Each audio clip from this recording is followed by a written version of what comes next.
सर्वमंगलमांगल्यं सर्वकल्याणकारकं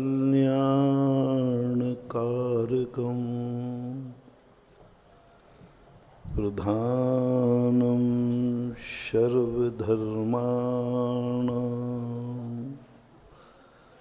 जैनं जयतु शासनम्। पंच परमेष्टि भगवान की जय। आचार्य श्री गुरुवर कुंद कुंद महाराज की आचार्य श्री गुरुवर विद्या सागर महाराज की जय।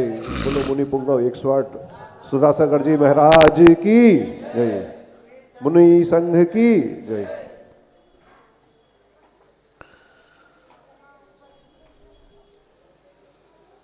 प्रसंग चल रहा है कि व्यक्ति को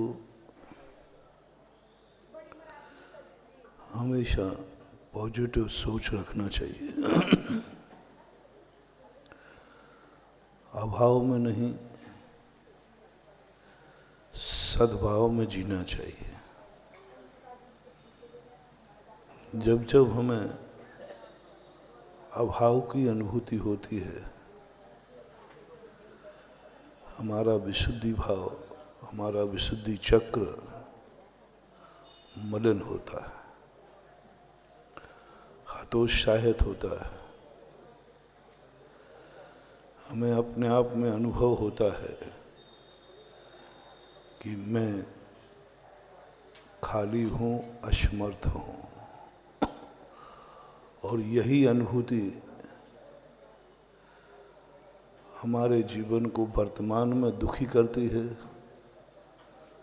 और भविष्य को उजाड़ देती है। इसलिए जैन दर्शन ने जो खोजे थे, जैन दर्शन के कुछ सूत्र ऐसे हैं जो तुम्हारे लिए संकेत करते हैं, आदेश नहीं देते। उन्होंने कह दिया मैं सुखी कैसे रहूं, तो उन्होंने कहा निराकुल हो जाओ। निराकुल कैसे रहूं? बोले संतोष धारण करो। अब यही तो विशेषता है। यदि जो मेरे पास है इसी में संतोष होता तो आकुलता क्यों होती? और आपने वहीं ला करके खड़ा कर दिया कि हमारी आकुलता कब मिटे। देखो कितनी बड़ी बात। मेरी आकुलता है कि मैं यह प्राप्त करूं, तो प्राप्ति का उपाय तो बताया नहीं, कहा कि संतोष धारण करो। अरे भाई, संतोष होता तो हम आकुलता करते क्यों? भौतिकवादी और धर्मवादी, इन दोनों में सबसे बेसिक अंतर है। भौतिकवादी कहता है कि आकुलता है, उसकी पूर्ति करने का प्रयास करो। प्यास लगी है, पानी खोजो। भौतिकवादी कहता है भूख लगी है, रोटी खोजो, शांति हो जाएगी। कोई भी प्रकार की आकुलता है उसको पूरी करो। गाली देने का भाव आ रहा है, दे डालो, शांति हो जाएगी। किसी को मारने का भाव आया है, मार डालो, शांति हो जाएगी। भौतिकवादी कहता है कि जो तुम्हारी इच्छा है उसकी जब तक पूरी नहीं होगी आप घुटते रहोगे, घुटते रहोगे। प्यास लगी है, पानी नहीं पियोगे, प्यास प्यास करते करते करते करते पूरे 24 घंटे निकाल लोगे। इससे अच्छा है कि एक गिलास पी लो, शांति हो जाएगी। एक गिलास पानी नहीं पीने पर तुम 24 घंटे आकुलता कर रहे हो, इससे अच्छा है एक गिलास पी लो, शांति हो जाएगी। ये भौतिकवादियों का है। कई दार्शनिक ऐसे ही हुए। दार्शनिकों ने रजनीश का यही सिद्धांत था, इच्छा को दबाओ मत, इच्छा को पूरी करो। इच्छा को दबाओ मत, इच्छा को रोको मत, इसका का निरोध मत करो, इच्छा की पूरी करो। महानुभाव, थोड़ी सी कल्पना करो, इच्छाओं की पूरी करने का सिद्धांत यदि सारी दुनिया के दिमाग में आ जाए तो बोलो इस दुनिया का क्या होगा। तो कह रहे इच्छा हुई है कर डालो। अब बोलो दुनिया के प्रति क्या इच्छाएं? मारने की इच्छा है, मार डालो। क्यों? इच्छा है। सिद्धांत तो एक ही लागू होगा, जो इच्छा है उसे पूरी करो। चोरी का भाव है, चोरी कर डालो। अच्छे के भाव कम होंगे, बुरे के भाव ज़्यादा होंगे, और तुम्हारा जो भाव है सामने वाले का भी वो भाव है। तुम्हारा भाव है कि मैं इसको मार डालूं, इच्छा है। सामने वाला कहता मेरी भी ये इच्छा है, आ जाओ बेटा मैदान में। नरक हो जाएगा ये दुनिया, दुनिया नरक हो जाएगी। आज जो भौतिकवादी है ये यही कह रहा है कि तुम इच्छाओं के लिए दौड़ो, पूरी करो, दबाओ मत, आविष्कार करो, आविष्कार करो। जिस दिशा में तुम्हें जाना है उसके संबंध में जितनी तुम मेहनत कर सको करो, आविष्कार करो, क्योंकि इच्छाएं पूरी होना चाहिए। हमें धनवान बनना है, इच्छा पूरी करो, बनो, मेहनत करो, जैसे बने तैसे इच्छाएं पूरी करो। महानुभाव, दुनिया का ऐसा विनाश होगा क्योंकि इच्छाएं कभी पूरी होने वाली है नहीं, और तुम्हारी जो इच्छा है सामने वाले की भी वैसी ही इच्छा है। पता चलेगा कि दोनों लड़ करके मर जाओगे, इच्छाएं पूरी करते करते थक जाओगे, विराम होने वाला नहीं है। बस यहाँ धर्म काम करता है। धर्म कहता है कि देखो तुम्हारी इच्छाएं पूरी होंगी कि नहीं होंगी पता नहीं, लेकिन तुम संतोष धारण करो तो हम तुम्हें आनंद दे सकते हैं। आनंद दे सकते हैं, वस्तु तो नहीं देंगे, पानी तो नहीं दे पाएंगे हम, लेकिन आनंद दे सकते हैं प्यास में, आनंद दे सकते हैं भूख में। बस तुम्हें संतोष धारण करना है। तुम्हें ये देखना है कि अपनी निस्शक्ति का जागरण देखना, आनंद की अनुभूति। पानी नहीं मिलने से आनंद की अनुभूति नहीं होगी, प्यास लगने पर तो दुखी ही होगा। तुम्हें समझना कि मैं बिना पानी के तुम्हें शांति देना चाहता हूँ, बिना रोटी के मैं तुम्हें शांति देना चाहता हूँ, वो तो होगी नहीं। प्यास तो पानी से ही बुझेगी। लेकिन पानी तुमने जो पिया है वह तुमने आनंद नहीं लिया है, तुमने दुख का प्रतिकार किया है। प्यास मिटाई है, कुछ मिला नहीं है। भूख मिटाई है, कुछ मिला नहीं है। वेदना का प्रतिकार। पूज्यपाद स्वामी ने लिखा कि संसारी व्यक्ति जितनी इच्छाएं करता है उसकी पूर्ति नहीं करता। वेदना का प्रतिकार। भूख लगी थी, रोटी औषधि बन गई, तो रोटी में आनंद आया है या भूख की वेदना खत्म हुई है?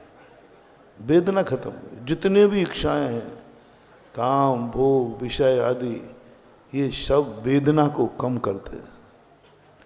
उपलब्ध कुछ भी नहीं होता, कुछ भी हासिल नहीं होता, मत वेदना खत्म हो जाती है।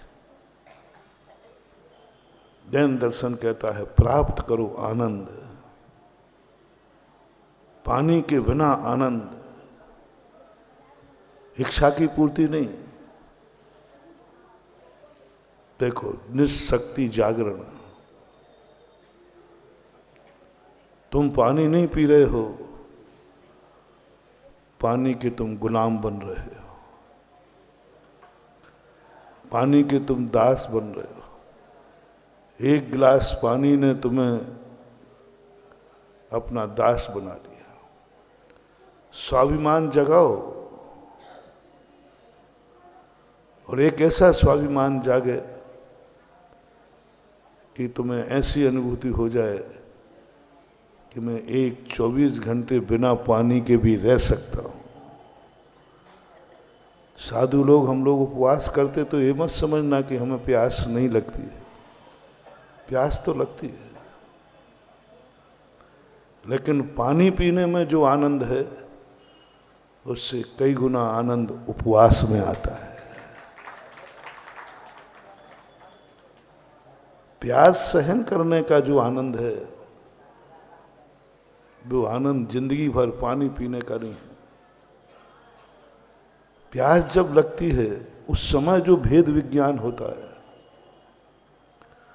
उस समय जो आत्मा की शक्तियों का जागरण होता है। अरे मैं तो लगता था कि मैं 1 घंटे भी बिना पानी के नहीं रह पाऊंगा, 24 घंटे रह गया मैं तो। बेला करते ही शक्ति और डबल जागी, तेला करते ही शक्ति जाग गई। मांस उपवास करने वाले कहते इतनी शक्ति मेरे पे है, मैं वैसे ही पानी का गुलाम बना था, मैं तो 1 महीने का उपवास कर लिया, जी रहा हूँ। और वो जो आनंद शक्तियाँ प्रकट होती हैं, वो शक्तियाँ धीरे धीरे रिद्धि और सिद्धि में बदल जाती हैं। तप के माध्यम से हम इतनी रिद्धियाँ प्राप्त कर लेते शक्तियाँ कि वह शक्तियाँ हमारे लिए बहुत कार्यकारी हो जाती, और वो शक्तियाँ पराई नहीं होती, हमारी स्वयं की होती है। लोग समझते हैं कि पर वस्तु जितनी हमें मिलती जाएगी हम उतने समृद्ध होते जाएंगे, लेकिन धर्म कहता है पर वस्तु जितनी तुम्हें मिलती जाएगी उतने तुम असमर्थ होते जाओगे। जितना जितना तुम्हारे पास सहयोग बढ़ेगा, वस्तुएं बढ़ेंगी, उतने उतने तुम असमर्थ होगे,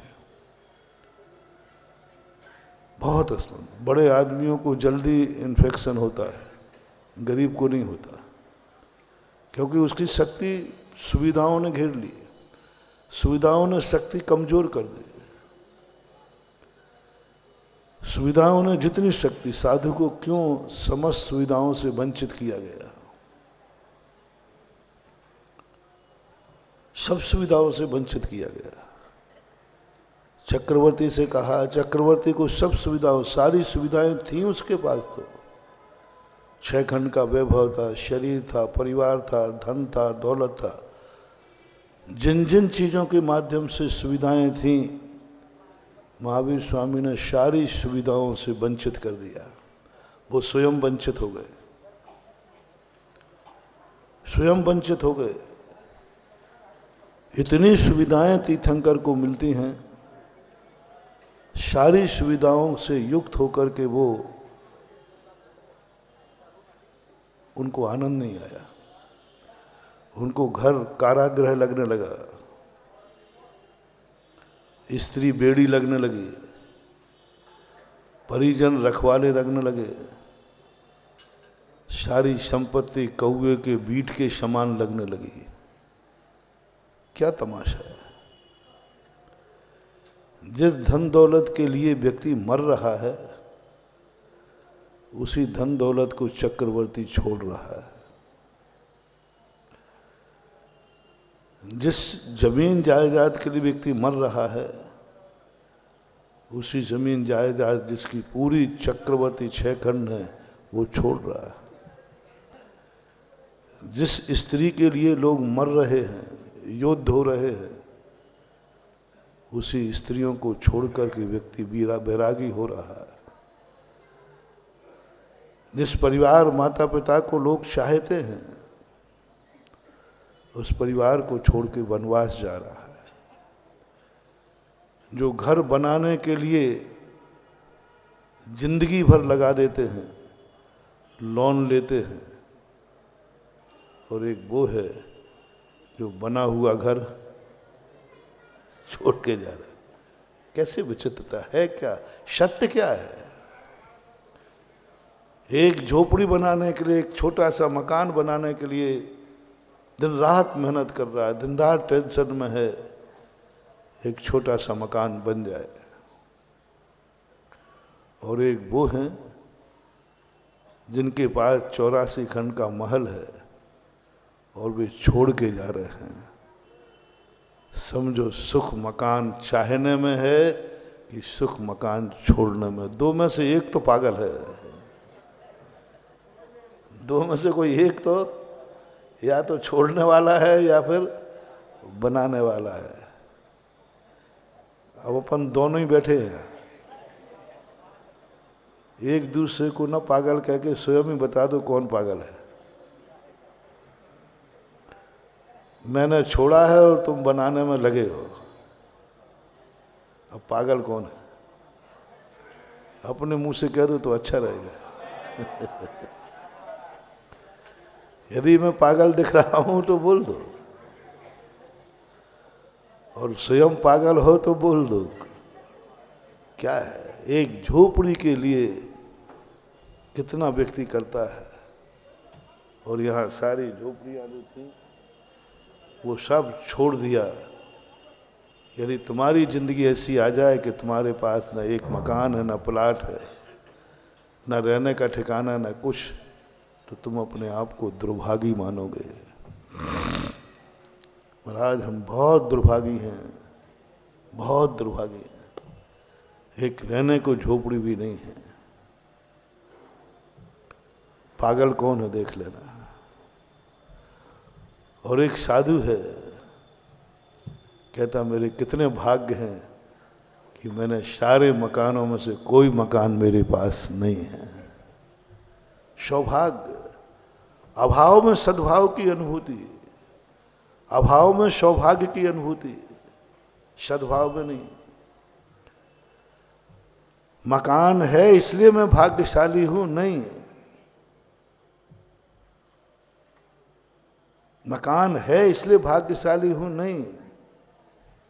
मकान नहीं है फिर भी मैं भाग्यशाली हूं, इसकी कहलाती है सिद्धि। ये है साधना, ये है साधना। 3 प्रकार के लोग बना लीजिए। एक वह जो अभाव में रोता रहता है, जिसकी चर्चा मैंने कल की थी। मेरे पास ये नहीं है, मेरे पास ये नहीं है, मेरे पास ये नहीं है, मेरे पास ये नहीं है, बस 24 घंटे रोता रहता है। दाम बिना निर्धन दुखी, तृष्णा वश धनवान। यानी जिसके पास दाम नहीं है वो अभाव में जी रहा है, मेरे पास नहीं है। जिसके पास है वो बढ़ाने में जी रहा है, उसको संतोष नहीं है। और ये सबसे कभू न सुख संसार में, ऐसा व्यक्ति कभी सुखी हो ही नहीं सकता। और 99% जिंदगी तुम्हारी अभाव में जी रही है। तुम्हें दुख है नहीं, ताज्जुब है तुम दुखी हो। तुम्हें दुख है नहीं, ताज्जुब है कि तुम दुखी हो। दुख है नहीं लेकिन दुखी हो। खाने को है, रहने को है, सबको है, फिर भी दुखी हो, क्योंकि तुम कह रहे हो कि हमारे पास वह नहीं है। वह नहीं है, इसका अंत कहीं होना नहीं। वो मिल जाएगा तो आगे और भाव बढ़ेगा। मैंने तो जितना एक गरीब को दुखी देखा है, उतने एक अमीर को भी दुखी तो देखा। वो भी उतनी तृष्णा में है जितनी तृष्णा में तुम हो। तुम 1 के 2 करना चाह रहे हो, वो 1 करोड़ के 2 करोड़ करना चाह रहा है। जो अरबपति है वो भी उतनी दुखी है। और सबसे ज्यादा वही दुखी है। नींद की गोलियां सबसे ज्यादा अमीर खाते, गरीब नहीं खाते। सबसे ज्यादा अमीर के लोगों को नींद होती। हार्ट अटैक अमीर को ज्यादा होता है, गरीबों को कम होता है। शुगर अमीरों की ही बीमारी है, शाही बीमारी, शाही बीमारी। और इस बार तो कोरोना ने भी दिखा दिया कि हम भी बड़े आदमियों के भी, गांव का नहीं था, शहरों का था। अभाव की जिंदगी, हमारी जिंदगी एक ऐसी बुरी आदत पड़ गई है, हमेशा अभाव में जीते। हमारा आधा गिलास खाली है, हमारे पास यह नहीं है, यह नहीं है। ये संसार में कभी सुखी नहीं हो सकते, इनको कोई सुख नहीं मिलने वाला, कभी नहीं मिलने वाला। जैसे कल मैंने बहुत विस्तार से कहा था, मैं अभाव में जीऊं कि मैं अरहंत भगवान नहीं हूं, मैं अरहंत भगवान नहीं हूं, हमेशा दुर्भाग्य ही आएगा। हम कभी जिंदगी में चेहरे पर मुस्कान नहीं ला पाएंगे, हम शांति से सामायिक भी नहीं कर पाएंगे, हमें पुण्यबंध भी नहीं होने वाला, कुछ नहीं होगा। हमारा दिन प्रतिदिन डाउन होता जाएगा, क्योंकि हम अभाव में जी रहे हैं। मैं अरहंत नहीं हूँ, मैं अरहंत नहीं हूँ, मैं दुर्भागा हूँ, मैं पापी हूँ, मैं शक्तिहीन हूँ, क्योंकि मैं अरहंत नहीं हूँ। कल बहुत बड़ी व्याख्या थी महानुभाव, एक सोचने की बहुत बड़ी चीज थी। अच्छे हो कर्म हो या बुरा कर्म हो, अच्छा पद हो या बुरा पद हो, जब हमें अभाव में जीना हो तो समझ लेना आपको संकट झेलना पड़ेंगे। आप संकट झेलने की हिम्मत रखते हो, आप दुख उठाने की हिम्मत रखते हो, तो आप अभाव में जी, जो आपके पास नहीं है उसका चिंतन कीजिए और अपने आप को कोसिए। संकटों की लाइन लग जाएगी, संकटों की लाइन लग जाएगी। और आपके जीवन में जितने संकट आ रहे हैं, ये सब इसी कारण से आ रहा है। आप लोग परेशान हैं कि हमारे पास यह नहीं है। ये जिंदगी का सबसे बड़ा अभिशाप, सबसे बड़ा अमंगल, सबसे बड़ी जिंदगी का खतरनाक समय। जब जब तुम्हारे मन में ये भाव आवे, यह चीज मेरे पास नहीं है, ये भाग्यवान है, मैं भाग्यहीन हूं, ये भाग्यवान है, ये भाग्यहीन हूं, तुमने अपनी हार स्वीकार कर ली। और अपने आप को जो कोसता है, मैंने कई बार प्रश्नों में कहा, सबसे बड़ी बद्दुआ स्वयं की होती है। तुम सबसे पहले अपनी जिंदगी को कोसते हो, सबसे पहले। 90% लोगों को जो बद्दुआ लगी है स्वयं की लगी। मैंने शायद देवगढ़ में कहा था कि स्वयं की नजर, हाँ नजर बोला था, स्वयं की नजर मत लगने दो अपने आप को, स्वयं की बद्दुआ मत दो अपने आप को, स्वयं की जिंदगी विनाश मत करो। और कहा था ना कि कभी ये मत करना, ये कोई जिंदगी है क्या? बस महानुभाव बहुत खतरनाक। कभी जिंदगी में एक बार भाव आए, ये कोई जिंदगी है क्या? समझ लेना अब डाउनफॉल चालू। ये कोई मकान है क्या? ये कोई भोजन है क्या? ये कोई गाड़ी है क्या? ये कोई दुकान है क्या? ये कोई है गाड़ी? ये गाड़ी है। आज के युग में बताओ, हमारे पास साइकिल है और हमको से ये कोई साइकिल है क्या? ये कोई गाड़ी है क्या? जाओ, गाड़ी भी खत्म। ये कोई झोपड़ी है क्या? झोपड़ी भी खत्म। जिस जिसको तुमने कोसा, बस उसी दिन से वो वस्तु तुम्हारी जिंदगी से गायब होती जाएगी। ये आंखें हैं क्या? ज्योतिहीन। ये कान हैं क्या? ये हाथ पैर हैं क्या? जो कुछ भी जो तुम्हारी जिंदगी में आए और तुमने उसको कोस दिया, ये कोई है क्या? इस अभिशाप से बचो। व्यर्थ का अभिशाप है, कुछ मिलने जुलने वाला नहीं। तुम्हारे कोसने से तुम्हारी जिंदगी संभलने वाली नहीं। तुम्हारी जिंदगी संभलने वाली नहीं। तुम धीरे धीरे करके इतने डाउन हो जाओगे कि सुसाइड कर लोगे। कई लोग ऐसा होते हैं, कोसते रहते, घरों में कलाई होती रहती है 24 घंटे। और एक साल बातें महिलाओं में ज़्यादा होती है। महिलाएं घर को सबसे ज़्यादा नज़र लगाती है और सबसे ज़्यादा वो अपने आप को नज़र लगाती है। जब देखो नज़र लगी, तुम्हारा कपड़ा थोड़ा सा हल्का है, उस सहेली का कपड़ा अच्छा है, ये कोई साड़ी है क्या? साड़ी को नज़र लगी बस। आभूषणों को कोई आभूषण है क्या? नज़र लगी, नज़र लगी। ये कोई बेटा है क्या? ये कोई पति है क्या? ये कोई पिता है क्या? इतनी नजरें 24 घंटे चल रही हैं। और ये बात को मार दुनिया में किसी ने बचाया है तो जैन दर्शन ने। आज के मोटिवेशन के लोग इसी बात को कह रहे हैं।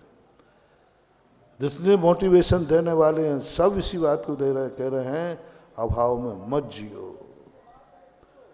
अभाव रूपी जहर निकाल के फेंक दो। जो तुम्हारे पास नहीं है उसको ध्यान में भी मत लाओ, ध्यान में भी मत लाओ। और उससे इतने ऊपर उठ जाओ कि नहीं, जो मेरे पास नहीं है वो नहीं है। दूसरा पॉइंट, इससे आपको बचना है, क्योंकि मैं इससे बहुत बचता हूं, बहुत बचता हूं। मैं सबसे पहला यही अपनी जिंदगी में कभी दिमाग में अभाव को नहीं आने देता, कभी नहीं आने देता।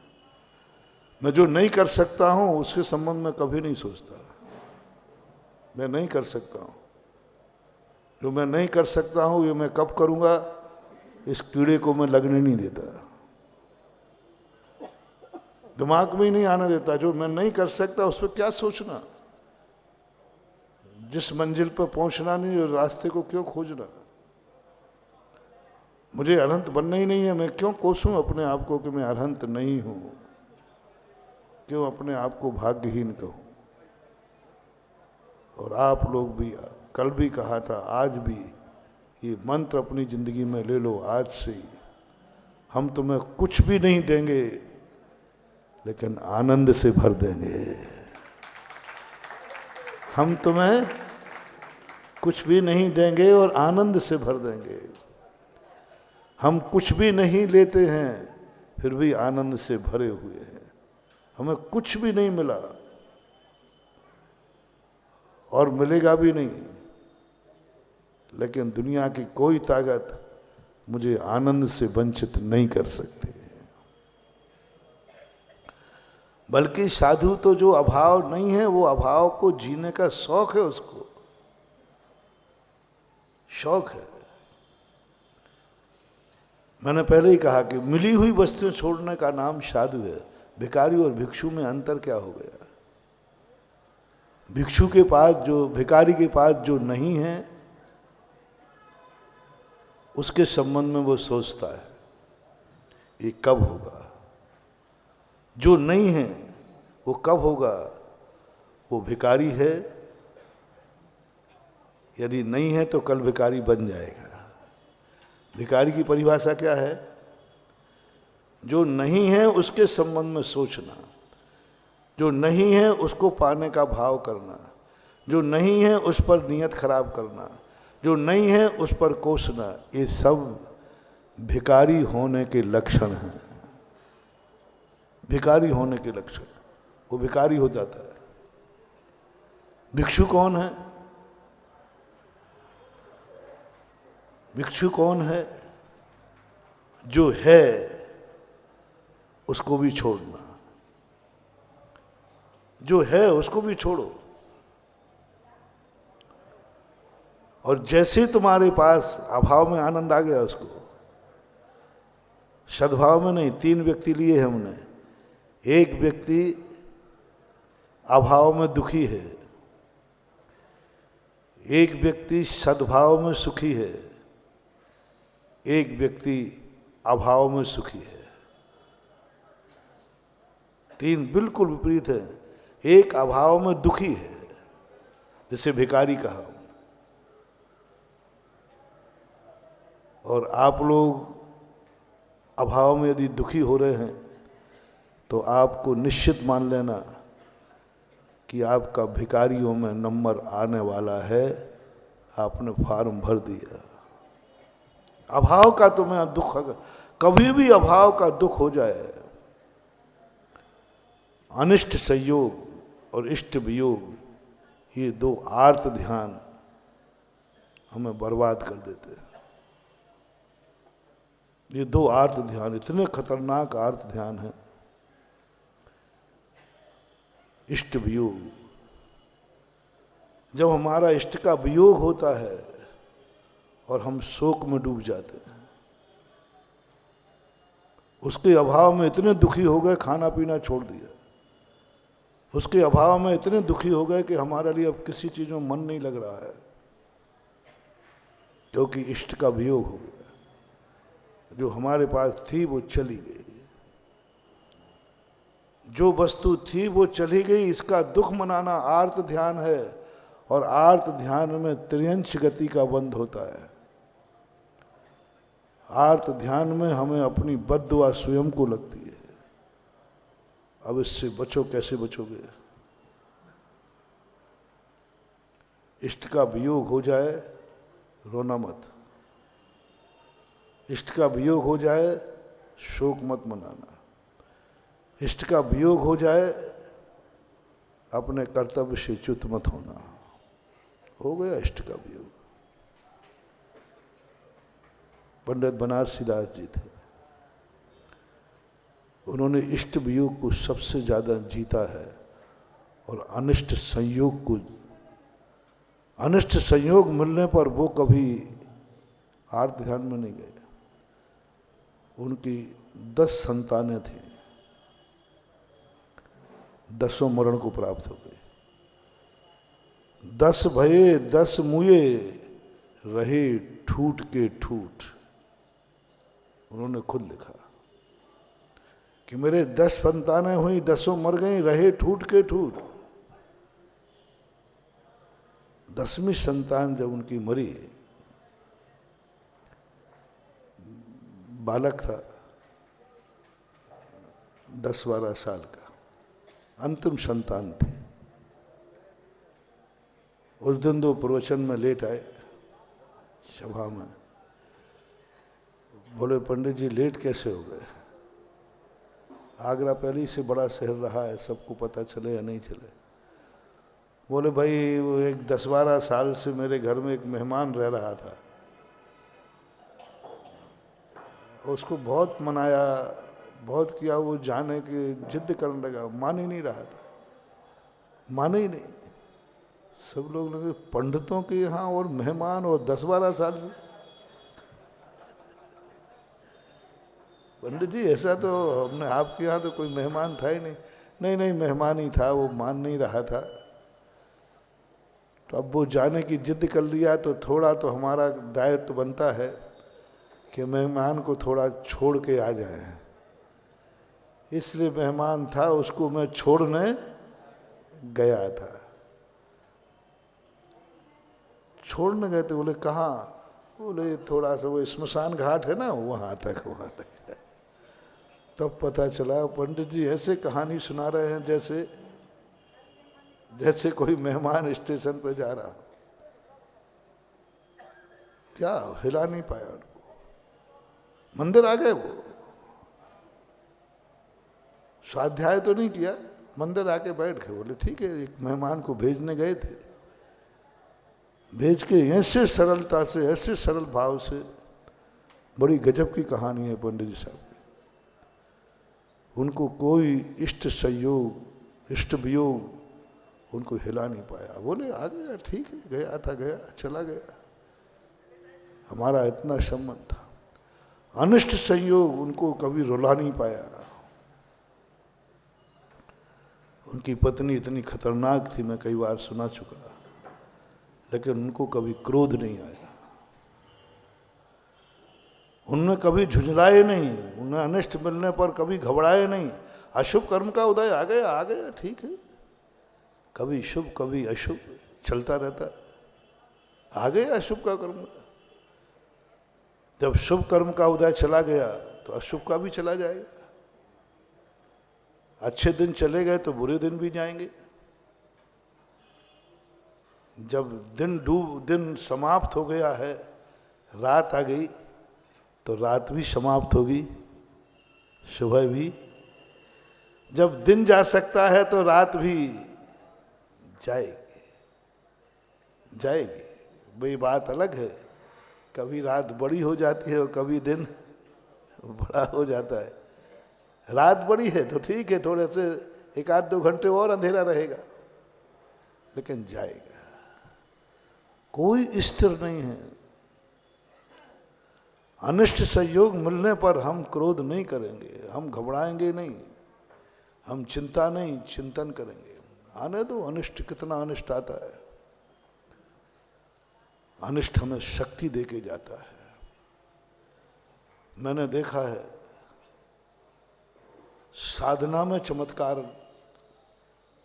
नहीं है, अनिष्ट में मिलने पर हम विचलित ना हो, इतनी शक्तियां। आत्म जागरण का सूत्र है, आत्म जागरण के ये 2 सूत्र दे रहा हूं।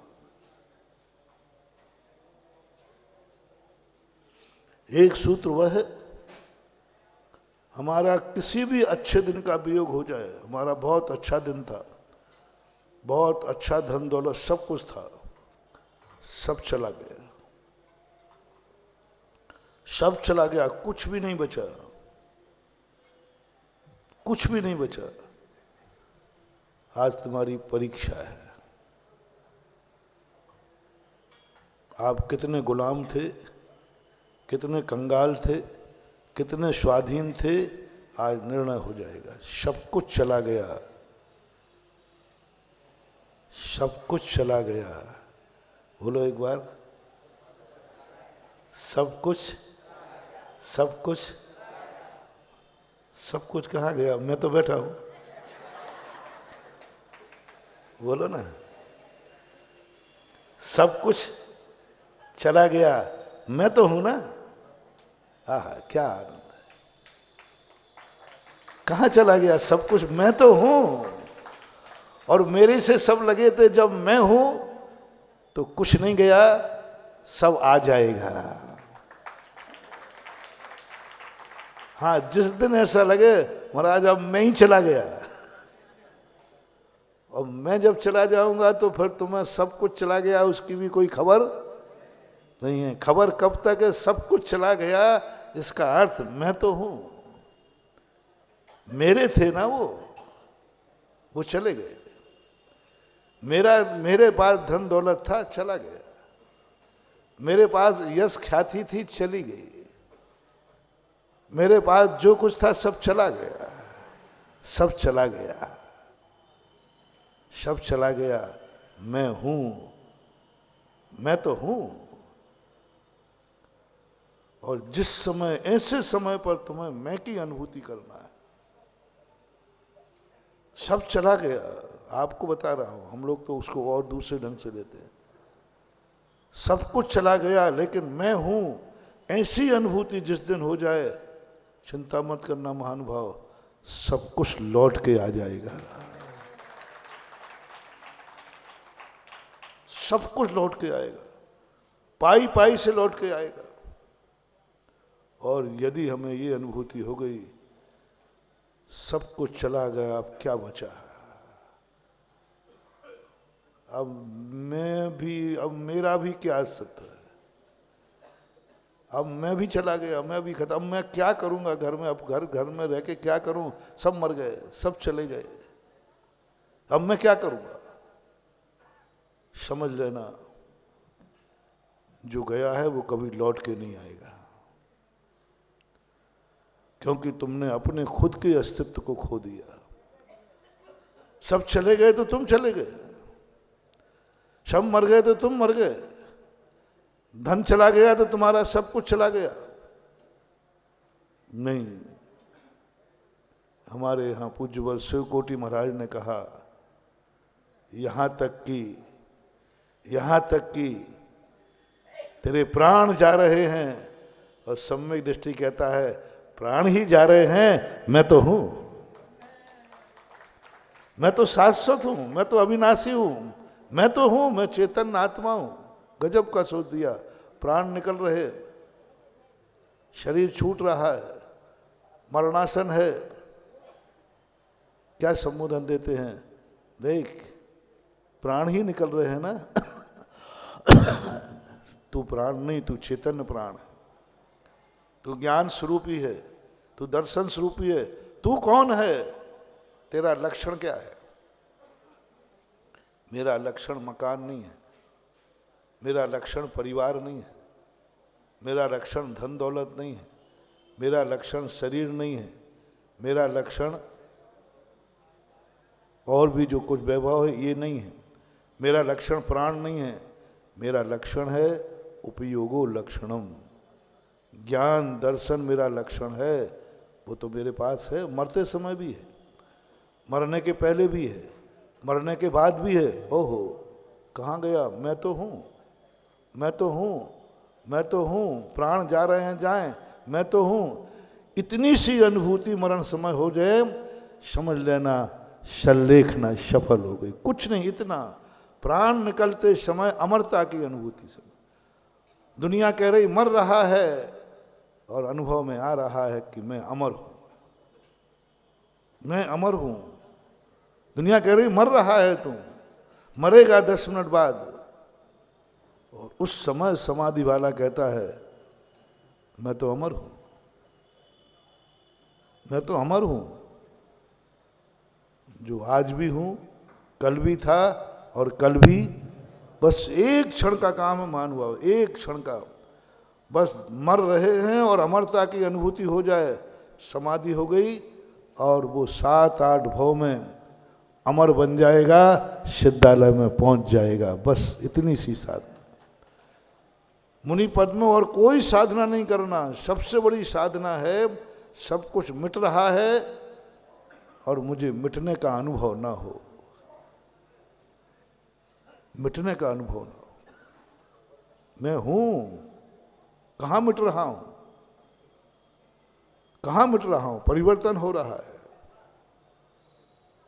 मेरा स्वरूप वस्तुत्व गुण एक कहलाता है, 10 सामान्य गुणों में आता है। वस्तुत्व गुण यानी वस्तु को अपने स्वरूप से पृथक नहीं होने देना। जा रहा है जाने दो, तुम रोक पाओगे क्या?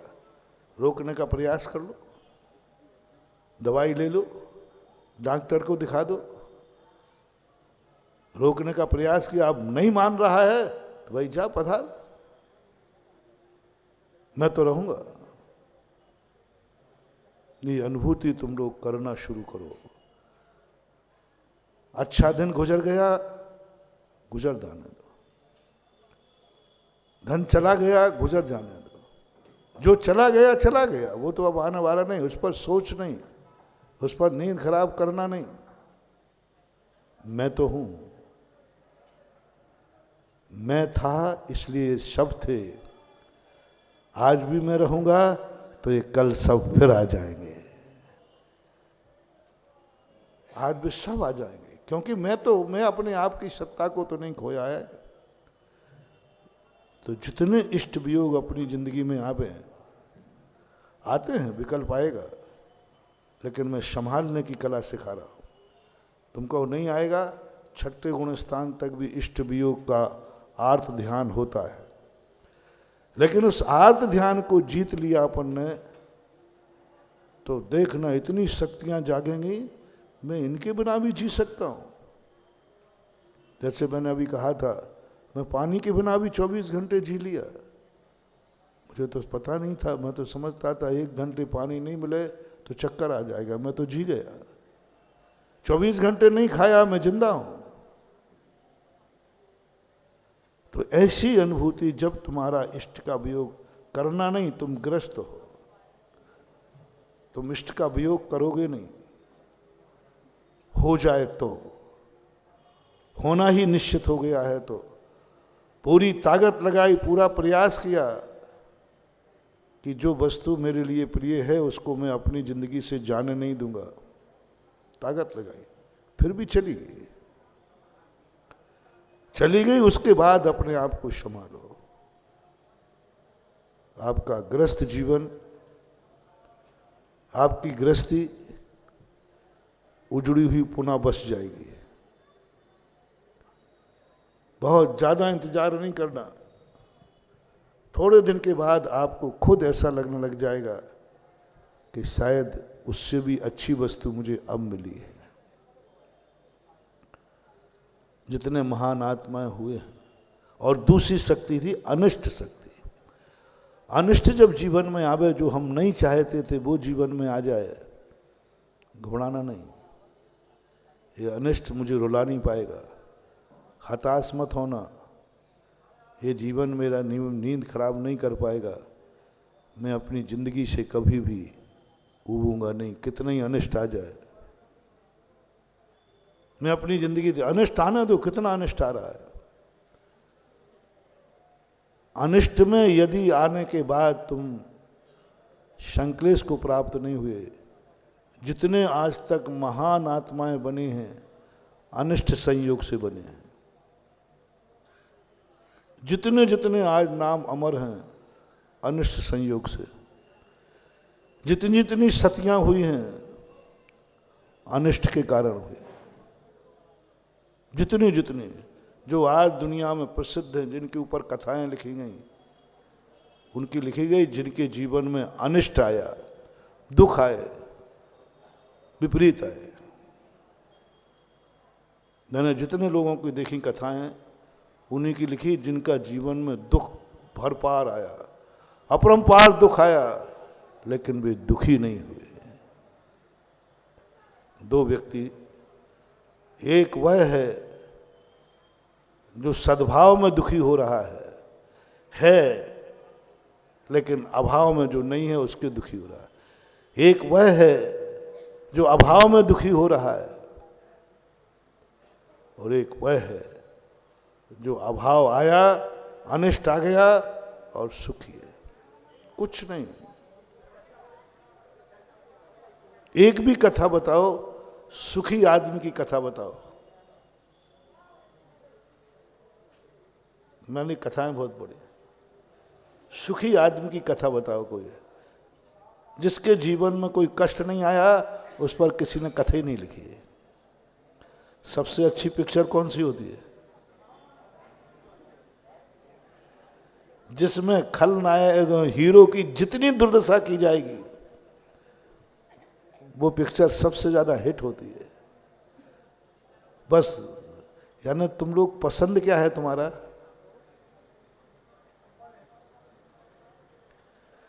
खलनायक का तो मौज हो और हीरो की दुर्दशा हो, वह दुनिया की मांग है और तुम्हारी भी मांग है, तुम भी वही चाहते हो। वो पिक्चर बहुत हिट होती है। और फिर मैंने शास्त्रों को उठाया, मैंने कि कथा किस पे लिखी गई। हम भी चाहते हमारी भी एक कथा लिखी जाए। तो जब कथा उठाई तो उसने कहा पहले ये दुख देखो, दुख देखो, ये क्या ये दुख सहन कर पाओगे तो कथा लिखी जाएगी। 9 राम हुए,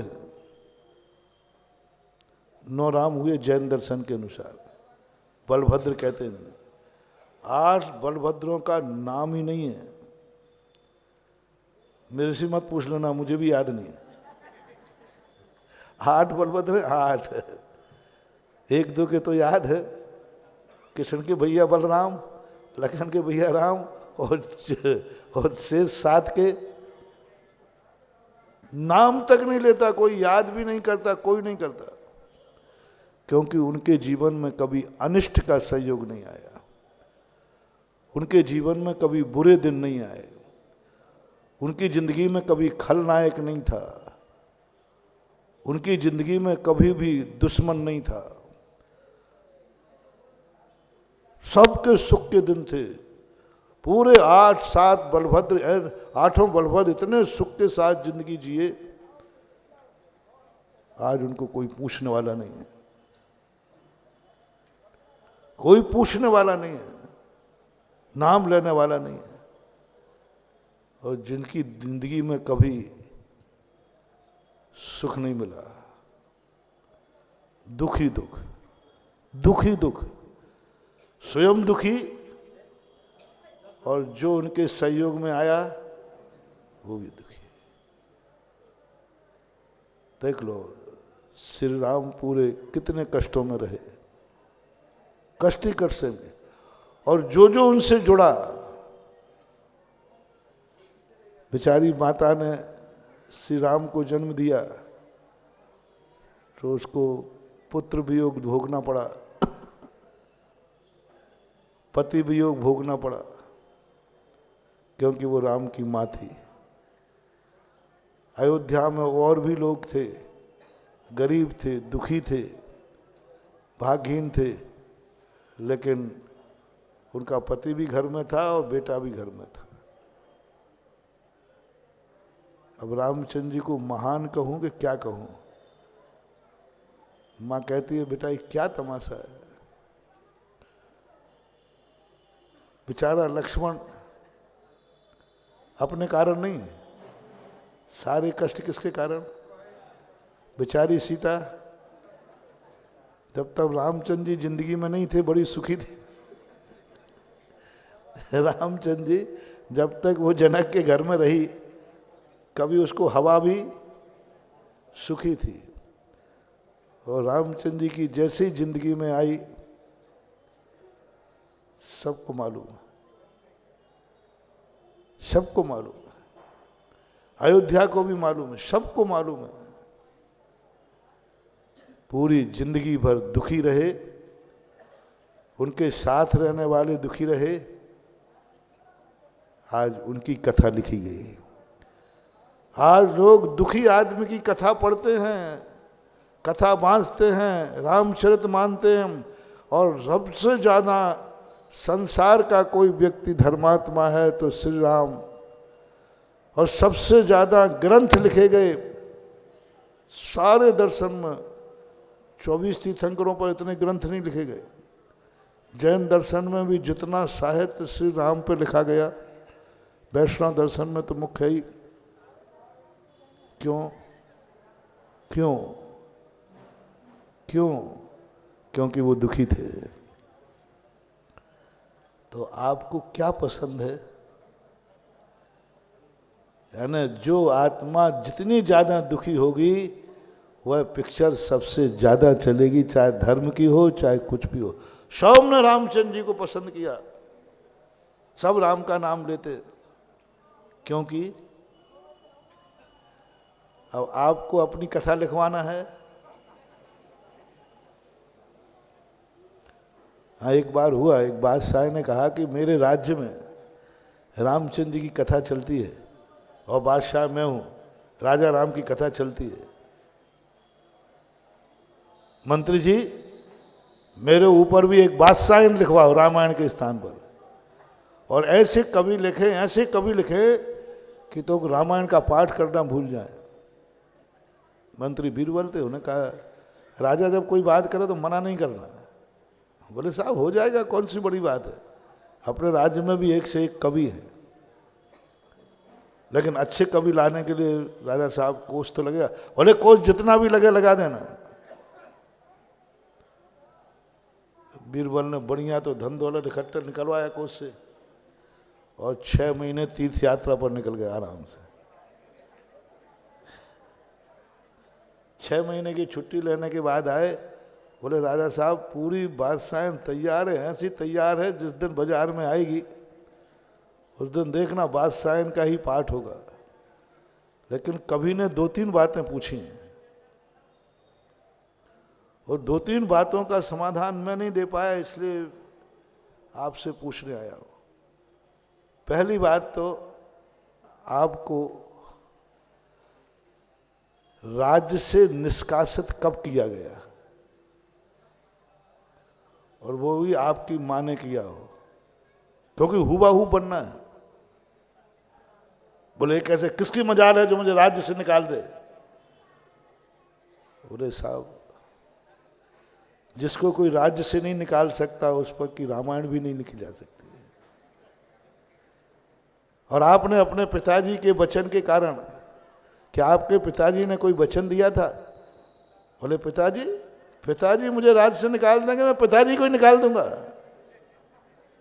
बोले साहब, जो पिताजी की आज्ञा पर और मां की आज्ञा मानकर राज्य छोड़ के वनवास चला जाए, उसकी कथा दुनिया में प्रसिद्ध की थी। सारी दुनिया को यही पसंद है।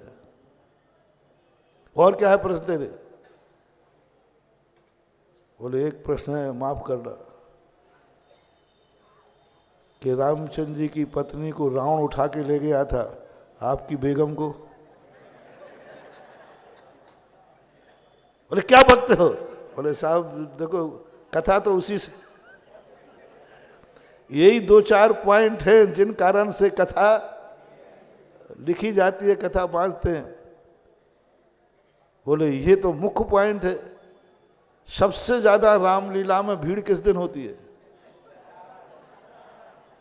सीताहरण में होती है सबसे ज्यादा भीड़। बालकांड में, बचपन में जो रामचंद्र जी के सुख हैं, लाड़ हैं, प्यार हैं, और बालकांड को कोई देखने नहीं जाता, पूरी सभा खाली बनी रहती है। विवाह मंडप वगैरह भी हुआ तब भी कोई ज्यादा नहीं जाता। जिस दिन सबसे ज्यादा भीड़ होती है जब सीता हरण होता है। यानी लोगों की पसंद क्या है?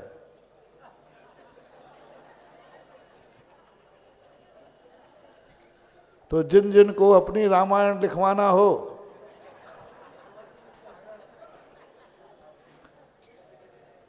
यदि आपके श्रीमान रामायण लिखवाएं तो पहले पूछ लेना कि मेरा हरण कौन से करवाओगे, कौन करेगा। जब ये पॉइंट रखे तो बादशाह कहते, बीरबल अभी बादशाह छपी तो नहीं? बोले साहब रखिए सुरक्षित अभी। बोले तुरंत रोको, वो रामचंद्र की रामायण ही ठीक है, हमारी बादशाह रहने दो, कम से कम बेगम को कौन अपहरण कराए।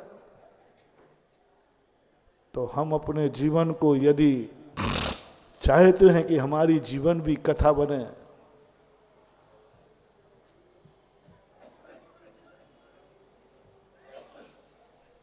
तो बस अनिष्ट संयोग नाम की चीज को अपने जीवन में लाओ। आने दो, जितने अनिष्ट आते हैं आने दो, आने दो। मेरे लिए कुछ भी नहीं बिगाड़ पाएंगे, मेरे मन को संक्लेश नहीं दे पाएंगे, मैं दुखी होने वाला नहीं हूं। राज्य छीनेंगे, हंसते छोड़ दूंगा।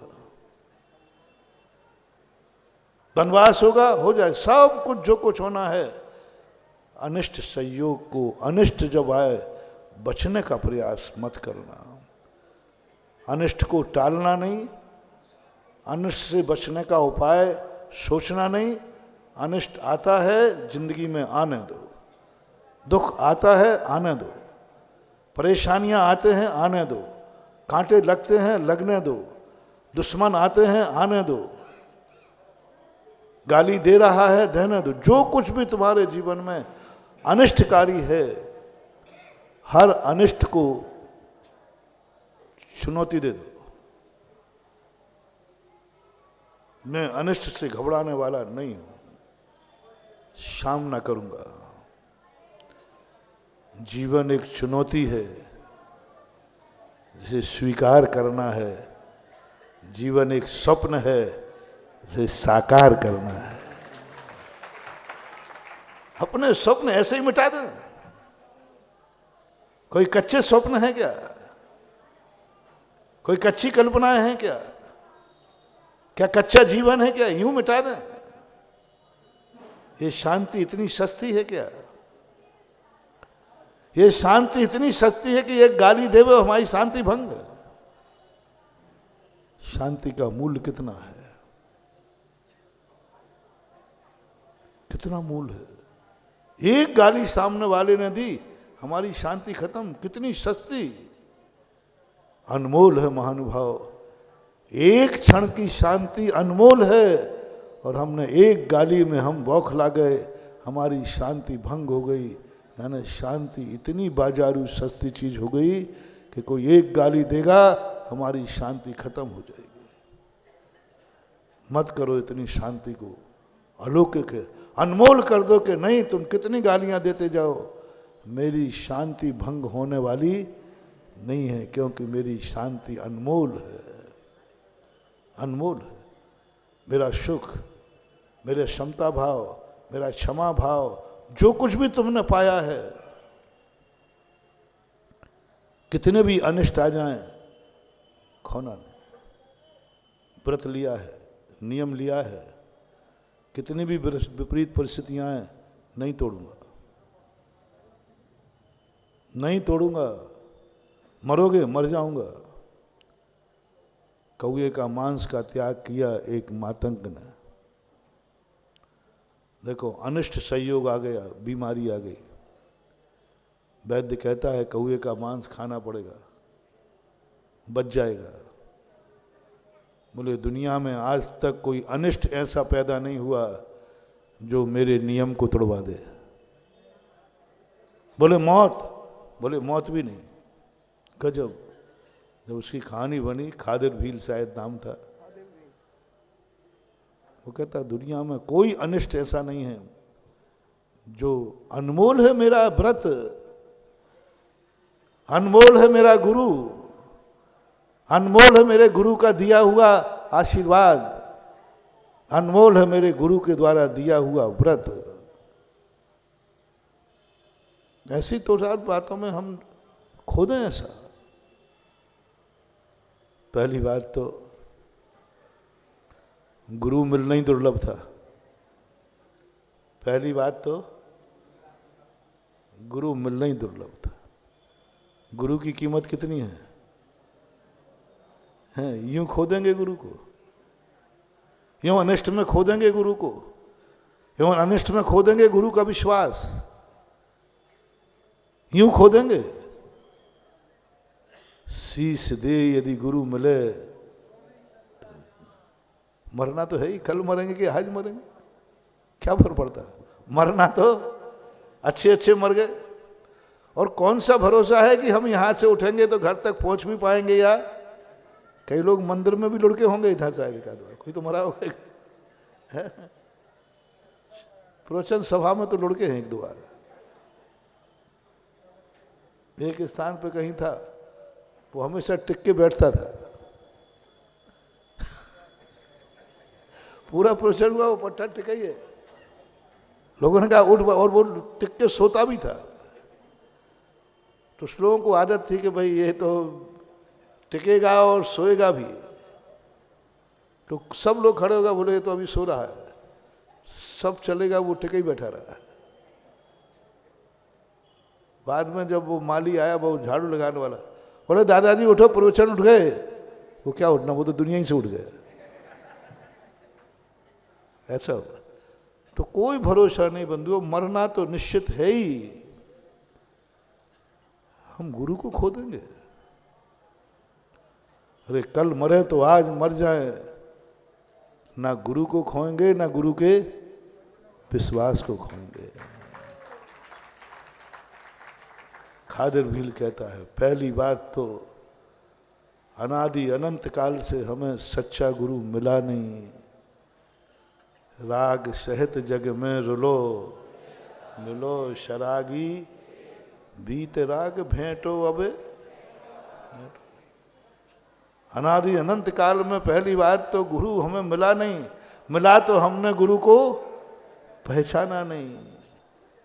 हम हीरे को कांच कंचन मान करके कंचा पिल्ली खेलते रहे। आज जब गुरु की पहचान हुई, जब गुरु मिलने पर ही हम मौत को छड़ा सकते हैं, ये दुर्लभ महानुभाव सबसे दुर्लभ है। और उससे भी बड़ा दुर्लभ क्या है? गुरु की कृपा हो जाना। गुरु की कृपा हो जाना। और गुरु की कृपा क्या है? गुरु के हाथों से कोई नियम मिल जाना, कोई नियम मिल जाना। गुरु से यदि नियम मिल जाता है, समझ लेना चाहिए तुम्हें गुरु से वसीयत मिल गई है। सगा बाप कौन? जिसकी वसीयत। सगा गुरु कौन? जिससे कोई नियम मिल जाए। कोई सस्ता नियम है क्या? यूं तोड़ दूं बातों बातों में, आ जाए संसार के सारे अनिष्ट आ जाए, मुझे अपने नियम से विचलित नहीं कर सकते। सिद्धियां देखना, चमत्कार देखना, अनिष्ट से जो कोई धर्म ध्यान नहीं जाना, कोई नमोकार मंत्र नहीं आता उसे, कोई भगवान का नाम भी नहीं जानता, कुछ भी नहीं जानता। आपको तो भक्तांबर आता है, नमोकार मंत्र आता है, बहुत कुछ आता है। बिना नमोकार मंत्र के, बिना भगवान के, बिना कुछ भी नहीं आता। मात इतना आता है, कोई भी अनिष्ट आ जाए मुझे डिगा नहीं सकता। मौत आ गई, मौत सामने, मौत से बड़ा अनिष्ट कोई नहीं हो सकता।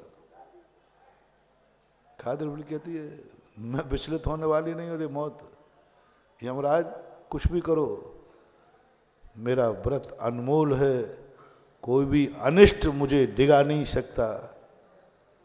मौत ने कहा बातें कर रहा है, मौत ने कहा बातें कर रहा है, अभी हाल गला दबाऊंगा चीख पड़ेगा, अभी हाल इसके प्राण निकालूंगा चीख पड़ेगा, अभी हाल इसके प्राण निकालता हूं, इसका गला दबाता हूं, इसका हार्ट बंद करता हूं, देखो कैसे नहीं चीखता, और कहेगा बचाओ बचाओ बचाओ। यमराज गला दबाता गया, प्राण निकालता गया, और खादर भील कहता है कुछ भी करो मैं नियम को नहीं निकलने दूंगा। मर गया, मर गया, मर गया। मर करके 5वें स्वर्ग में जाकर के देव हुआ। अपना एक छोटा सा नियम, मात कौए का मांस नहीं खाएंगे।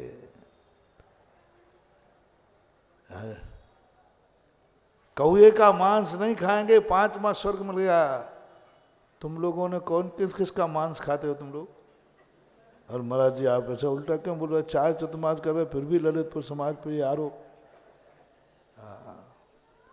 फिर भी मैं तुम्हारी गारंटी ले लूं, हमारा ललितपुर का कोई भी श्रावक सब 5वें स्वर्ग से ऊपर ही जाएंगे। जबकि जमा रहा हूं, कौए का मांस नहीं खाने वाले को 5वां स्वर्ग, तो जिसने किसी का मांस नहीं खाया उसको कौन सा स्वर्ग? कौए को नहीं खाने वाले को 5वां, तो जिसने कोई नहीं खाया उसको तो गारंटी नहीं ले पा रहा है।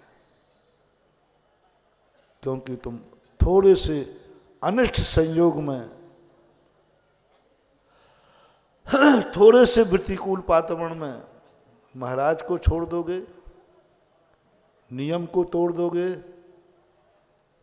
मंदिर आना छोड़ दोगे, भगवान को छोड़ दोगे, धर्म छोड़ दोगे, और कहने में थोड़ा सा अच्छा नहीं लग रहा है, लेकिन अब मन में आ गया है तो कहूंगा तो सही। रोंगटे खड़े हो रहे, कांप रहा है मन, कांप रहा है मन। थोड़े से दबाव में, थोड़े से प्रभाव में, थोड़ी सी विपरीत परिस्थिति में तुम सब कुछ छोड़ दोगे। यहां तक तो फिर भी थोड़ा सहन कर रहा हूं, छोड़ ही दोगे ना, तोड़ ही दोगे ना नियम। कोई तुमसे कहे गुरु को छोड़ दो, छोड़ दोगे, कोई बात, सहन कर लिया मैंने, नियम तोड़ दो, चलो कोई बात नहीं, नियम तोड़ ही दिया ना। मंदिर छोड़ दो, छोड़ दिया। माला फेरना बंद करो, कर दिया। ये सहन कर रहा हूं, मुझे डर वो लग रहा है। गुरु को छोड़ो ही नहीं, गुरु को लात मार दो तो बच जाओगे। मंदिर जाना छोड़ना नहीं, भगवान को एक गाली दे दो, बच जाओगे। नमोकार मंत्र की माला फेरना बंद नहीं करना अकेली, बंद करने के साथ साथ इस माला पर पैर रख दो, बच जाओगे। ऐसा अनिष्ट संयोग आ जाए, छाती पे हाथ रख के पूछो, ऐसा अनिष्ट संयोग आ जाए। दो बातें बताई, सब लोग अपनी अपनी परीक्षा करना, धर्म की, नियम की, देव की, शास्त्र की और गुरु की। सब लोग सोच लेना, ऐसा अनिष्ट संयोग आ गया, मान लो मौत आ गई, मान लो तलवार लेके आ गया, मान लो बंदूक लगा दी, और धमकी नहीं है, वो सही में उड़ा देगा, धमकी मत मानना, ये सब हो जाएगा। बस तुम्हें गुरु को, भगवान को, नमोकार मंत्र को, नियम को छोड़ना पड़ेगा, बच जाओगे, जिंदगी जी लोगे। वो छोड़ देगा, वो छोड़ देगा। बस आप एक नियम ले लीजिए, आज से मैं देव शायद गुरु का त्याग करता हूं, जाओ जाओ, फिर अब मैं नहीं मारूंगा। नियम से जो मैंने नियम लिया है वो छोड़ता हूं, छोड़ देगा, बच जाओगे तुम। ये छोड़ने पर तुम बच जाओगे, पक्का है। और आश्वासन दूं, 100% है तुम बच जाओगे। वो गोली नहीं गोली नहीं चलाएगा। हाँ, ये जितने डाकू माकू हुए थे बचन के बड़े पक्के होते हैं, वो छोड़ देगा, बोले जाओ। बोलो क्या निर्णय होगा, अंदर की बात है। शब्दों में तो हम हाँ कह देंगे, लेकिन जब सामने मौका पड़ेगा, क्या उस समय तुम इतने दृढ़ हो? क्या उस समय तुम्हारी इतनी शक्ति है? उस समय क्या ये चिंतन आ जाएगा तो कल मारता था तो अभी मार दे, लेकिन मैं इन सबको छोड़ने वाला नहीं हूं, क्योंकि ये मेरी दृष्टि में अनमोल हैं, प्राणों से भी ज्यादा मूल्यवान है।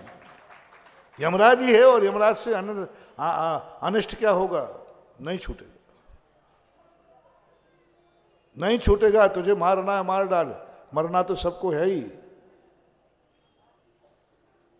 मरना तो सबको है। एक रात कम जिए तो हैरत क्या, हम उनमें से हैं जो मसाले जला के जिए। एक रात कम जिए तो हैरत क्या, हम उनमें से हैं जो मसाले जला के जिए। हम जिएंगे तो नियम के साथ, जिएंगे तो धर्म के साथ, और मरेंगे तो नियम के साथ, मरेंगे तो धर्म के साथ। जिएंगे तो धर्म के साथ और मरेंगे तो धर्म के साथ। मरेंगे तो धर्म के साथ ही तो मरेंगे, नियम के साथ मरेंगे। नियम मेरे साथ जाएगा। सोच लो मानवा, अनिष्ट संयोग की सिद्धियां बता रहा हूं। कुछ भी नहीं आता था उसको, नमोकार मंत्र भी नहीं आता था। कभी उसने 6 द्रव्य 7 तत्व 9 पदार्थ कुछ नहीं जाने, मात्र एक नियम जाना, नियम को अनमोल कर दिया। कोई अनिष्ट मुझे डिगा नहीं सकता।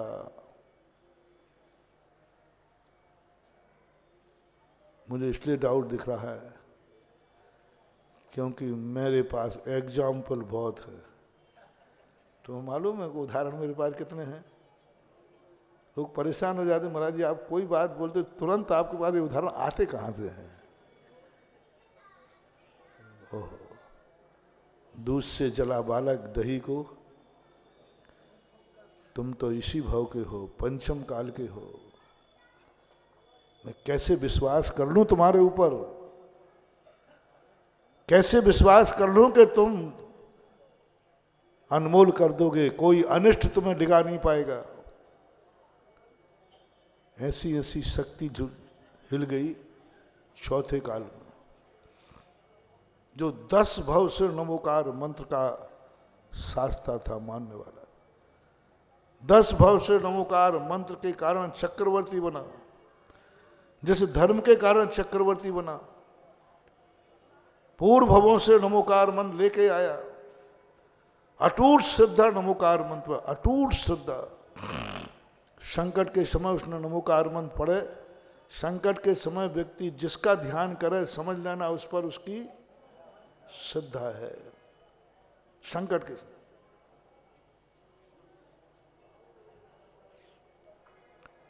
अकलंग स्वामी को ऐसे ही पकड़ा गया। अकलंग स्वामी अपने दूसरा रूप धारण करके नालंदा विश्वविद्यालय में पढ़ने गए थे। वहाँ जैनियों का प्रवेश वर्जित था, बौद्धों का था। एक दिन कोई सवाल हल नहीं हो रहा था तो अकलंग स्वामी ने हल कर दिया सप्तभंगी न्याय का। तो वहाँ का टीचर समझ गया ये सप्तभंगी न्याय जैनी के अलावा कोई हल कर ही नहीं सकता। क्या होता है, जिसको ज़्यादा ज्ञान होता है वो पटर पटर बहुत करता है। वो कहते ना आदिवास गगरी हल कर जाए। थोड़ा सा ज्ञान हुआ नहीं और दो, यदि हम बोले देखो भाई 2 2 4 होते हैं, 2 2 4, 2 आम थे, 2 आम थे बराबर 4 हुए। यदि 4 5 बार कहें तो एक आध खड़े होके कह ही देगा अरे महाराज जी नहीं 2 2 5। तुम लोगों को आता है 2 2 जोड़ना आता है? और मैं भूल रहा हूँ 2 2 5 होते हैं। 2 व्यक्ति यहाँ बैठे थे, 2 यहाँ बैठे थे, कुल 5 हुए। 2 आम ये थे, 2 आम ये थे बराबर 5 हुए। 2 छुल्लक थे, 2 मुनि महाराज थे बराबर 5 हुए। ऐसे 3 4 बार कहूँ तो 5वीं बार में कोई बोलो ना अरे महाराज जी आप भूल रहे हैं।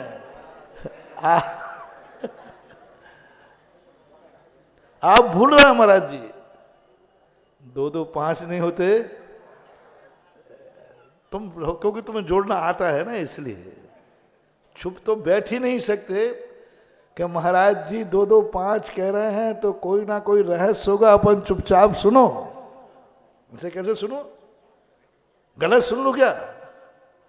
सरासर महाराज बोल रहे हैं 2 2 5 होते हैं और मैं सरासर कह दूं कि 2 2 4 5 होते हैं। कितने लोग शांति से सुनते रहेंगे? बाजी वाला कहेगा देखो महाराज 2 2 3 बार बोल गया, 4 बार बोल गया 2 2 5। तो बाजी वाला चुप बैठ, गुरुजी बोल रहे हैं ना, गुरुजी बोल रहे हैं तो 2 2 5 ही हैं। कितने चुपचाप हो जाओगे?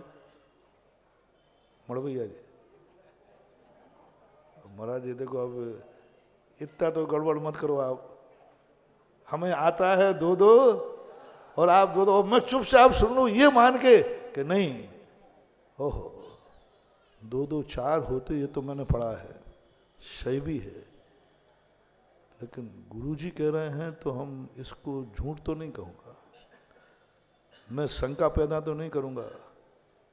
साहब मैंने तो 2 2 4 पढ़े हैं, लेकिन मैं ये नहीं कहूँगा कि महाराज गलत बोल रहे हैं। महाराज महाराज हैं, गुरु हैं, हो सकता है कोई नया गणित निकला हो, कोई नया गणित निकला हो, 2 2 5 होते हों। और बड़ों की बात को तो बड़े रहस्य होते हैं, बड़ों की बात के बड़े रहस्य होते हैं। नहीं 2 2 5 आज, और उस समय हो आज पहली बार नया लेटेस्ट ज्ञान मिला। अभी तक तो मुझे सबने पढ़ाया था 2 2 4, आज नया गणित मिला। बोले क्या मिला? 2 2 5। मजा आ गया, आज 2 2 5 होते हैं, 2 2 5 होते हैं। बोले आज नया लेटेस्ट बात बोली। बोलो नए पने की अनुभूति होगी तुम्हें या गुरु चूक रहे हैं ये अनुभूति होगी? जो है तो है नए पन्ने की अनुभूति होगी कि देखो नया विषय मिला। आज तक अपन ने 2-2 4 पढ़े ना, आज पहली बार सुना कि 2-2, क्योंकि मुझे मालूम है कि हमारा महाराज कभी गलत बोलेगा नहीं, वो नोट कर लेगा। पूज्यवर वीरसेन स्वामी महाराज श्री धबला जी के अंदर उन्होंने 3 मत दिए एक ही बात के, महावीर स्वामी के निर्माण के संबंध में। तो उन्होंने ये नहीं कहा ये गलत है, ये गलत है, 3 बार तो जन्म हो ही नहीं सकता निर्माण। ओहो क्या बोलते पूज्यवर, ओहो नया विषय मिला कि महावीर स्वामी का जन्म इस तारीख में हुआ था। अरे ये तो मुझे मालूम ही था, नया तीसरा और आया, बोले तीसरा और मिल गया। तो किसी ने कहा गुरुदेव इनमें से सत्य क्या है? बोले एलाचार्य का ये शिष्य गुरु वाणी पर अपनी जिह्वा नहीं हिला सकता।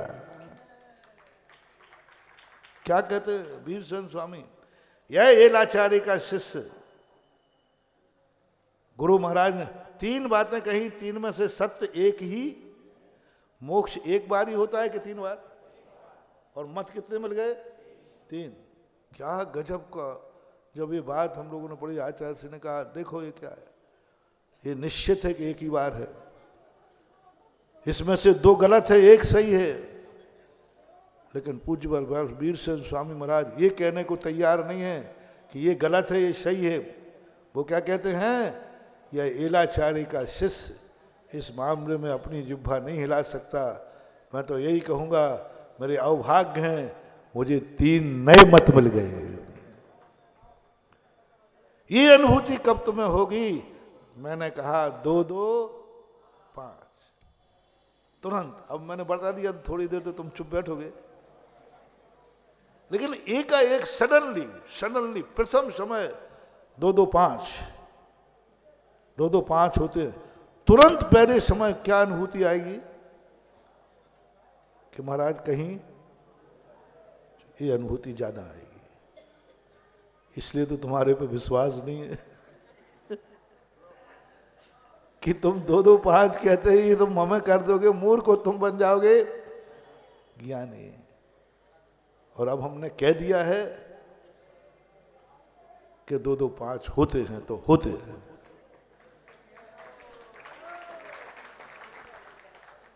तुमने कहीं पढ़ा? तुमने 2-2 5 कहीं नहीं पढ़ा।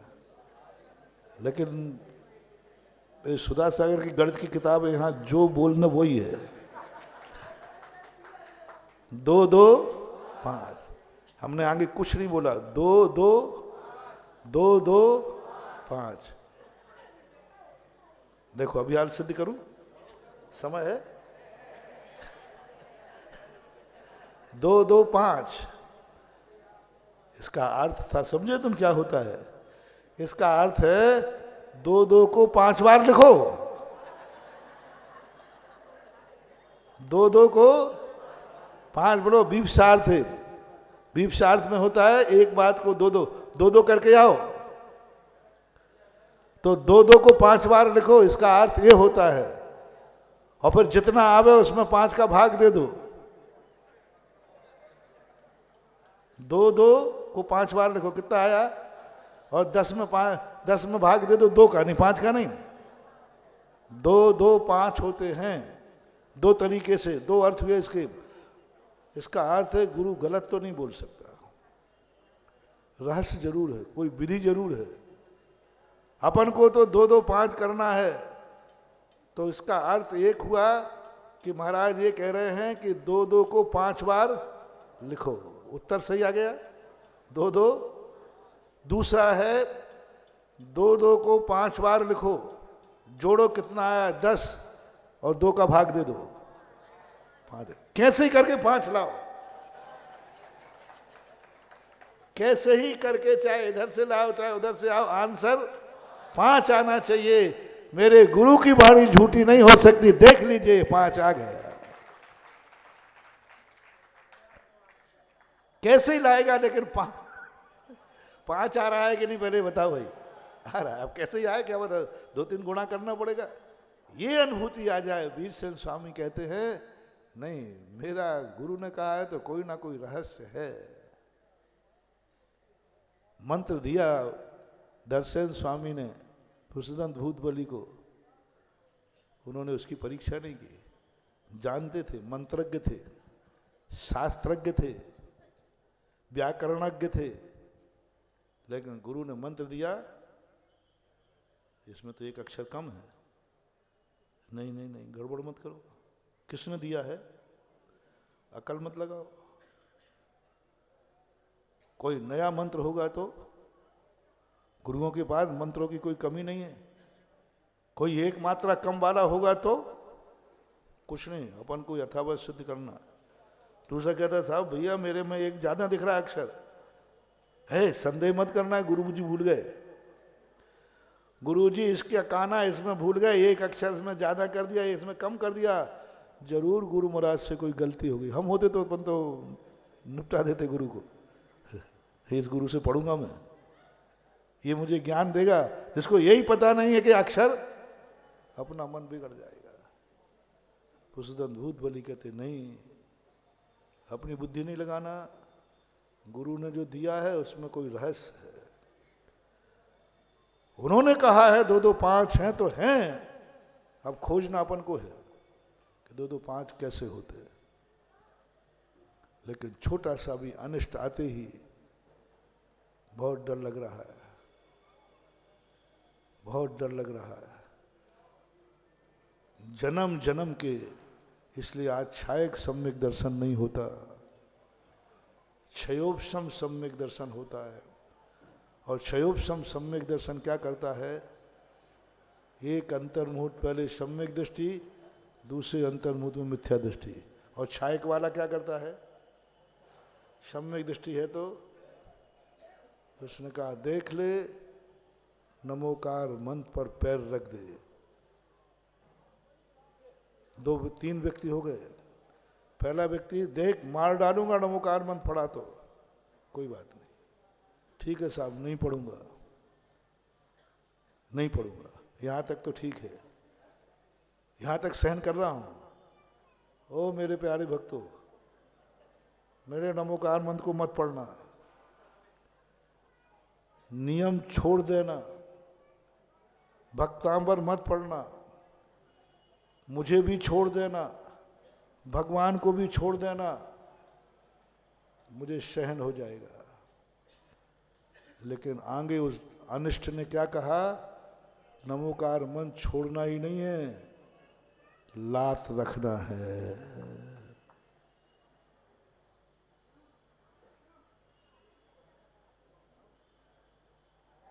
छोड़ना ही नहीं है,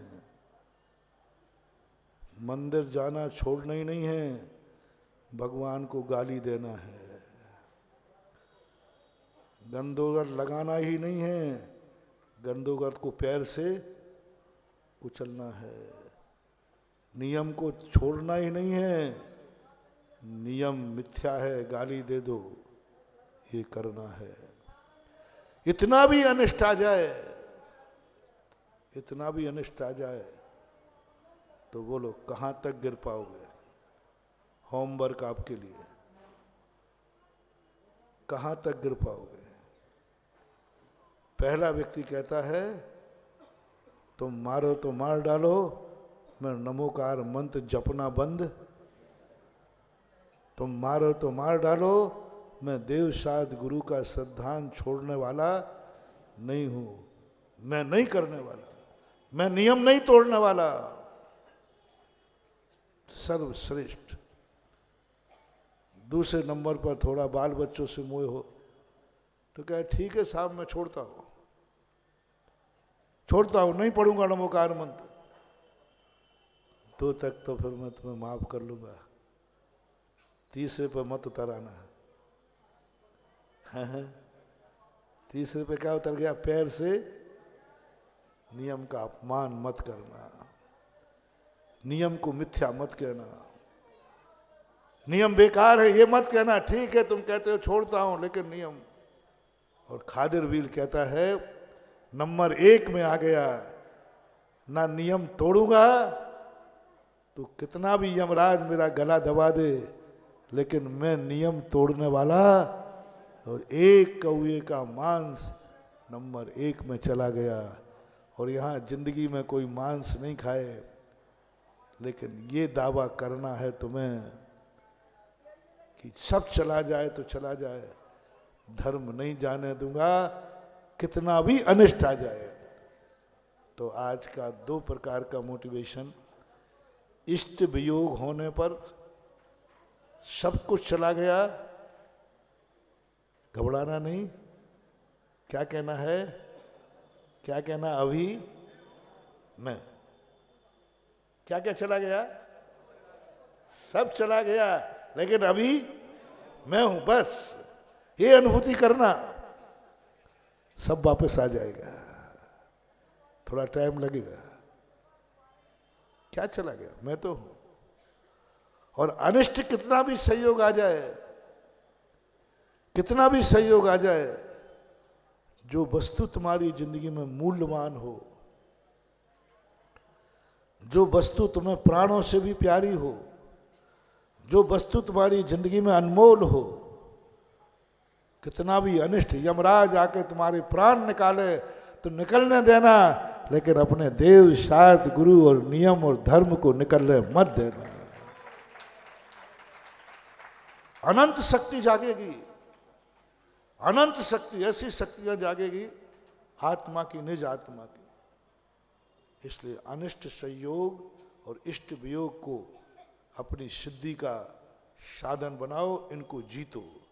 और जितना अपन इनको जीतते जाएंगे, निशक्ति जागरण होता जाएगा, निशक्ति जागरण होता जाएगा।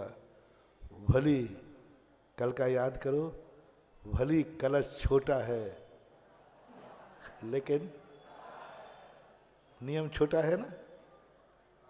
कौए के मांस त्याग करना कितना छोटा सा नियम है, बहुत छोटा सा नियम है। कौए का मांस त्याग है, बहुत छोटा सा नियम है, लेकिन कलश जीवन की अंतिम श्वास तक उसका नियम झलक नहीं पाया, भरा हुआ रहा। यही जैन दर्शन कहता है, नियम छोटा हो लेकिन आनंद से भरा हुआ हो तो वो भी हमारे लिए मंगलकारी होता है। इष्ट और अनेक संयोग की, इष्ट वियोग और अनिष्ट संयोग के तूफान हमें हिलाने के लिए आएंगे, हिलेंगे, लेकिन हमारा कलश झलकने वाला नहीं है। ये 2 सिद्धियां बताई महावीर भगवान ने।